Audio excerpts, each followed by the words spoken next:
Today we're gonna talk about the loqua, which is a large evergreen shrub or tree grown commercially for its orange fruit and its leaves, which can be used for tea.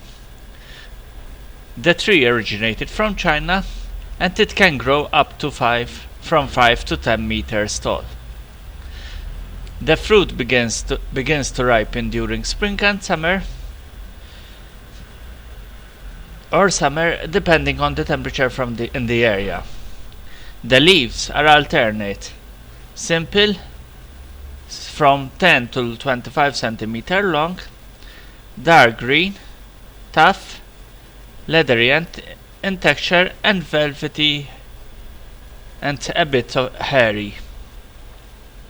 Loquats are very unusual among fruit trees, as the flowers appear in the autumn or early winter, and the fruits ripen at any time from early spring to early summer. The flowers are around 2 cm in diameter, white with 5 petals, and are produced in bunches of 3 to 10 flowers. The flowers have a sweet aroma that can be smelled from a distance. Loqua fruits grow in clusters, are oval, rounded, or pear-shaped. Their size is from 3 to 5 centimeters long, with a smooth or downy yellow or orange skin.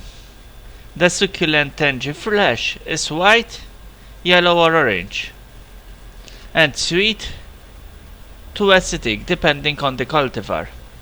Each fruit can have 1 to 5 seeds. The trees are able to grow in mild to tropical zones. They are able to withstand a bit of heat and require regular watering. They don't like a lot of fertilizer, so it's best to give the NPK with a dosage of 6-6-6.